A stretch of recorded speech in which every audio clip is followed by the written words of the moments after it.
Hello and welcome to the show. I'm Nikki Eisenhower, life coach and psychotherapist. This is Emotional Badass, where Moxie meets mindful. On today's episode, we're discussing healing and high-functioning people.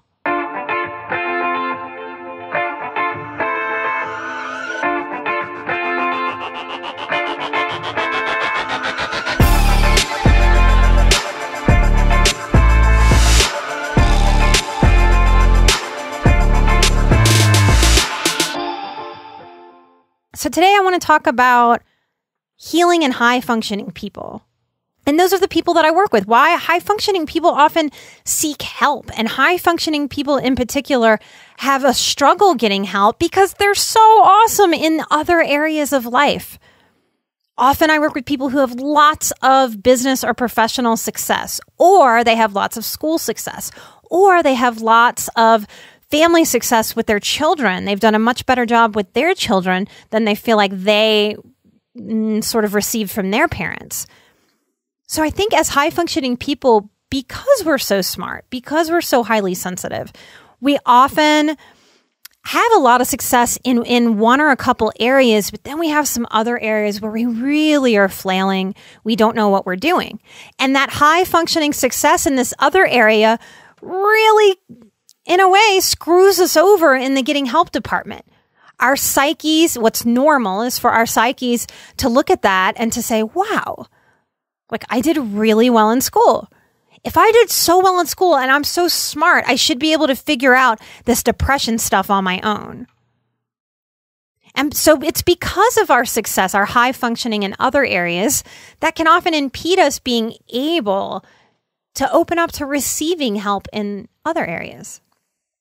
So I want to talk about universal characteristics that I see. These are generalizations, but I see it in enough of you, and I identify with these myself, that I think they're worth naming.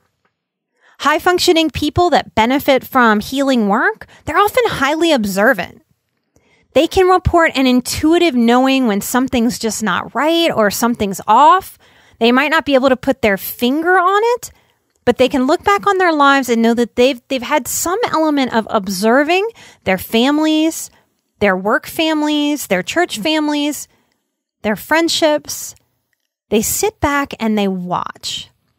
These are people who on vacation really like sitting on the beach and people watching, right? We like observing. We learn that way. Often high-functioning people and highly sensitive people have a practical intelligence. Practical intelligence is a kind of intelligence that's really hard to define. Like, I think I have a practical intelligence in healing. I really help people do the healing work. If you ask me to describe what that healing work is, it's a little trickier. And I used to question myself when I would get in other professional circles because I don't have the typical, there's normal again, the normal kind of knowledge that I can recall. I've studied, I've passed all the tests, but I can't really tell you the date that a theorist created a theory and it began being worked on. I can't remember dates and names that way, that kind of specific knowledge that I think most of us see as knowing the things, right? In practical intelligence, you might be able to organize a closet really, really well, really efficiently. And if someone comes along and looks at that closet and says, wow, how did you know how to do that? You don't really know how to explain how you know how to do that. You have a practical intelligence. People who can intuitively cook without a recipe. There's a practical intelligence there. And as feelers, I believe, I've come to believe that we're feeling out a lot of our world and feeling out a lot of knowing, which is a different way to learn than reading some facts and absorbing the facts and then applying the facts. And with today's show today, just like every show, what I'm trying to do with Emotional Badass and in my work with individuals, I'm trying to help put words to some of these feelings and processes that maybe don't really have finite words and descriptors. That's its own kind of practical intelligence. We can have a killer sense of humor. Now, if we have abuse or neglect in our histories, that sense of humor can be darker than the average person. Why? What I've come to believe is that our psyche, if we're abused or neglected, is pushed to some dark corners. Corners we wouldn't have gone to, we wouldn't have explored in our own right. But that's part of what abuse does. It's one of those strange side effects you don't ever really hear anybody name or talk about. It's why a lot of my clients like working with me. I think for the first time they can see and maybe value their sense of humor and really see it as an asset and a healing force. But it's true. Our sense of humors can be darker or stranger. High-functioning people who have dysfunctional backgrounds often excel at school. So I'm a believer that a lot of the professionals out there, of course the other therapists, why else would we get called into this field if we weren't figuring ourselves out first and then wanting to give back and help other people in the world? But I think a lot of us go into school and there's a simplicity there if home life was chaotic or stressful. You tell me to study these things in a spelling class, I spell, I study, I spell, I get a good grade. That teacher looks at me and smiles and writes A+ on my paper. There's a simplicity there that's really, really motivating for highly sensitive people. And I think it takes a highly sensitive person and creates a high-functioning person. Because where we might have a lot of struggle in our home life, or maybe fitting in at church or fitting in socially, whatever our struggle is as a highly sensitive person growing up, I think we can exhale when something is very simple and we can do it. And that motivates us to keep doing it. So I think a lot of us go very far in school. We don't just get through high school. We tend to get one degree, often a master's degree, if not going forward for a PhD.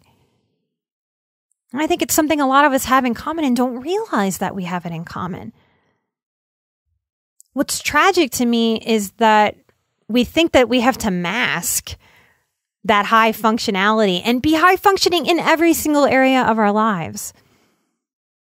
And I'm hoping you can hear that being emotionally badass really means that we can drop those masks. We can be super effective in some areas. And it is more effective in our present and in our future and to heal our past if we can look at those areas where we do need some help and we can effectively allow that help to come in. We tend to be people pleasers. Why? We're highly sensitive. We're highly observant. We do really well in school. Maybe it's as simple as, ooh, that first A that I got, really pleased that teacher. And I felt some good feelings. I felt uplifted. I felt good job reflected in her eyes to me. I felt good internally at accomplishing something. We like to please people naturally because we can also feel how other people feel if we're highly sensitive and we're empathic. So we get a lot of payoff for helping other people feel good. That's a wonderful, beautiful thing. It only becomes dysfunctional if my people-pleasing comes above and beyond taking care of myself. That's where we start to really wear ourselves out and get into some exhaustion, depletion, and allowing energy vampires to take advantage. We tend to have low self-esteem as a tribe. Most of us, what's normal is to grow up hearing our high sensitivity shamed. Other people are very confused by how sensitive we are. And it's similar to everything that's human. It's what fuels racism. It's what fuels sexism. What we don't understand, it's not the greatest part of our humanity, right? But what we don't understand as humans, we tend to be scared of. And when we're scared of something that's human, we make it wrong so that we don't have to touch it or interact with it. And that's what's happened to our sensitivity. If we're also the feelers, we feel other people's discomfort at our sensitivity. If we're also people pleasers, we don't want to make other people feel uncomfortable. So as I go through this, I'm hoping you can see how everything really connects. The other piece, the last topic I'm going to talk about in this, what brings us together, what unites us, what is normal For high functioning, highly sensitive people, it's that love is really confusing. When people work with me in individual session, we look at our thoughts, we look at our behaviors, our emotions, our motivations, and our story. Many of us will redefine what love is in our healing journey. We will repair our low self-esteem. We will learn to be allies for our high sensitivity that has been shamed and demonized over our lives. We will learn self-acceptance and how to please ourselves so that we're no longer drained by energy vampires, so that we can please more people and have more bandwidth to show up for the people that are positive in our lives. It actually leads to more of an ability to people please when we put ourselves first. We will make peace with our twisted sense of humors that we have very mixed relationships with, kind of loving in secrecy, but feeling like there's a little bit of something wrong with it. We'll make peace with our sense of humor and how our humor can heal and lighten our load. We learn to embrace the ways that we are practically intelligent and we're talented. We all have gifts, and in healing, we learn how to shed all of our self-doubt and low self-esteem so that we can bring more of our gifts and talents to light for ourselves and for the world. We learn how to honor our highly observant nature without being hypervigilant and exhausting ourselves. And we do this with no syllabus, allowing life to unfold. And we learn to be present right where we are. Thank you for listening today, highly functioning, highly sensitive person.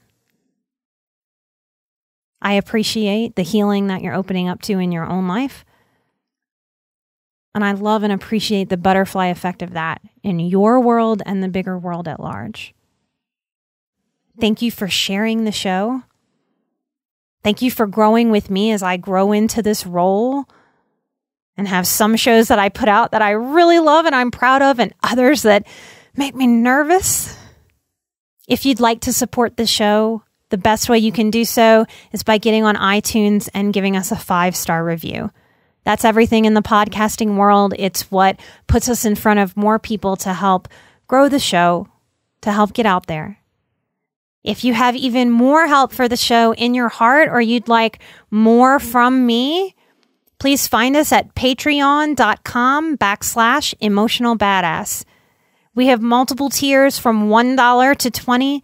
You can support the show at a level that works for your life and how much you want to give. I have big dreams and a lot to keep offering. Thank you for supporting me, an emotional badass. I'm Nikki Eisenhower, life coach and psychotherapist, and this has been Emotional Badass, where Moxie meets mindful. Thank you so much. Bye-bye.